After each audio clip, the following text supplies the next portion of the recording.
계속해서 대구 경북 소식입니다. 지역 법조계가 술렁이고 있습니다. 양승태 대법원장 시절에 이뤄진 이른바 재판거래 파문 때문입니다.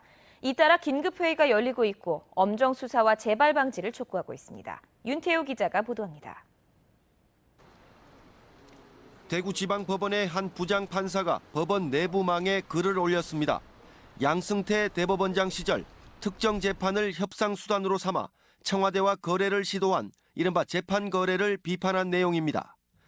사법부 존립을 뒤흔들 수 있는 사안이라며 깊은 우려를 나타내며 특별조사단의 문제점을 비판했습니다. 조사 방식과 결론을 내리는 과정이 너무 소홀했다며 아쉬움을 드러냈습니다. 다른 법관들도 사법행정권 남용에 강하게 반발하고 있습니다.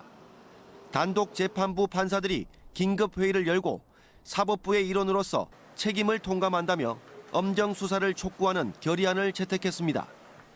재발 방지를 위해 사법행정 구조를 개편하고 특조단 조사 자료를 영구 보존하는 등의 특단의 조치를 대법원과 법원행정처에 요구했습니다.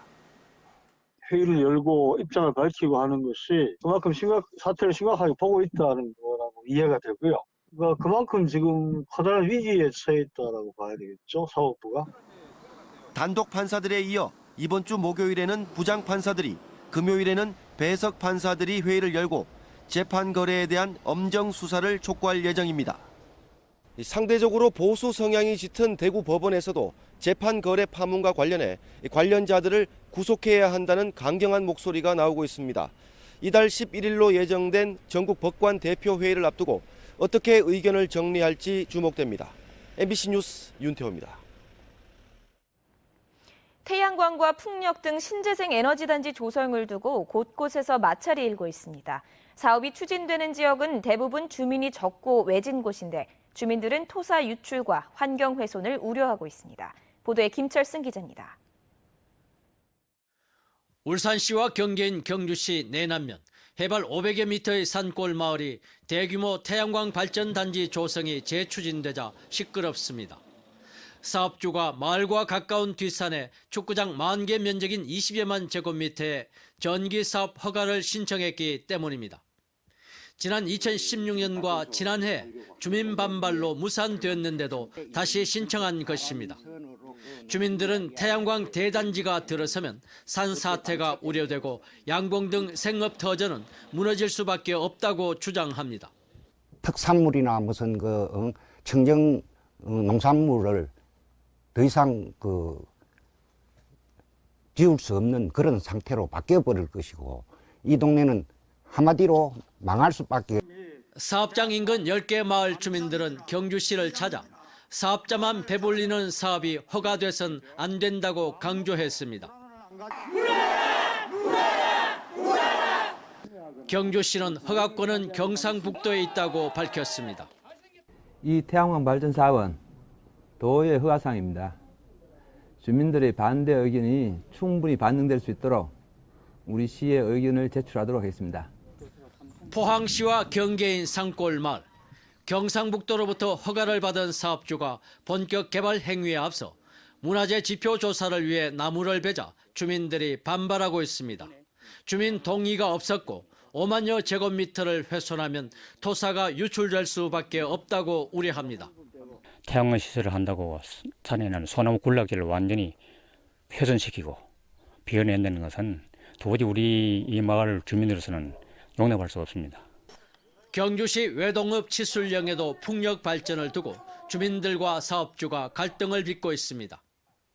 정부가 신재생 에너지 비중을 높이려 하고 있지만은 막상 현장에선 민원과 갈등이 끊이질 않고 있습니다. MBC 뉴스 김철승입니다. 어젯밤 방송된 대구시장 후보 토론회와 관련해 장애인 단체가 성명을 내고 권영진 후보를 비판했습니다.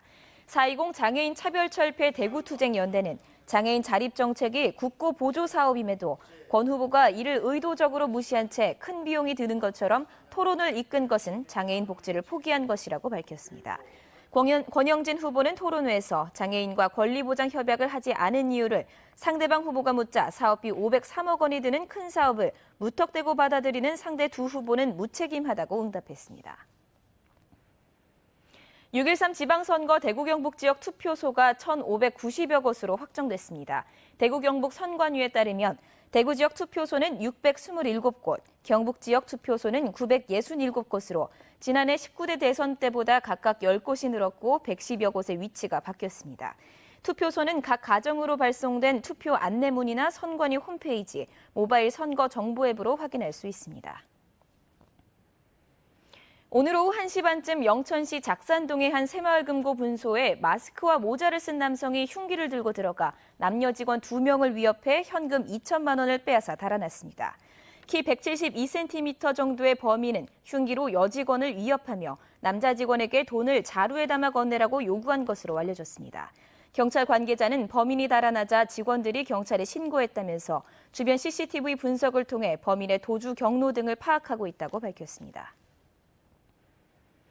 오늘 오전 9시 반쯤 포항시 장흥동에 있는 포항제철 세라믹 공장에서 기름탱크 철거 작업 도중 폭발 사고가 나 작업 노동자 1명이 숨지고 4명이 다쳤습니다.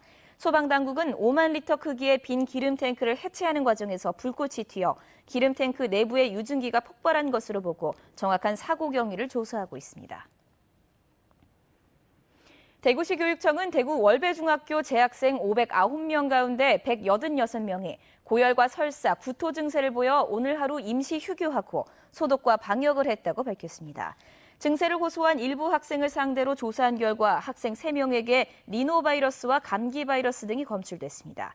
보건당국은 주변 다른 학교에서는 특이사항이 보고되지 않았다며 감기나 식중독, 전염병 등 모든 가능성을 열어두고 조사를 하고 있다고 밝혔습니다. 지난 4월 대구시 불로동에서 50대 부부로 추정되는 남녀가 20, 30대 청년들에게 집단 폭행당한 사건이 뒤늦게 알려져 파문이 일고 있습니다. 대구 동부경찰서에 따르면 청년들이 타고 있던 외제 승용차 전조 등이 너무 밝아 길을 가던 50대 남녀가 항의하면서 시비가 붙었고 몸싸움으로 번졌는데 이 과정에 50대 남녀가 10여 분간 일방적인 폭행을 당했다고 주장했지만 경찰은 쌍방폭행으로 사건을 마무리했습니다. 이에 따라 축소 수사 의혹이 일었고 50대 여성 가족이 현장 동영상을 공개하고 청와대에 국민청원을 올리면서 논란이 커지고 있습니다. 경찰은 CCTV 확인 결과 쌍방폭행이 분명하고 부실 수사나 축소 수사는 없었다고 해명했습니다. 오늘 새벽 4시 40분쯤 대구시 달서구 송현동의 지하 노래방에서 불이 나 50대 남성 A씨가 숨지고 업주와 종업원 등 4명이 다쳤습니다. 대구 달서경찰서는 업주와 알던 사이인 A씨가 노래방에 인화물질을 뿌리고 불을 질렀다는 업주의 진술을 확보했습니다.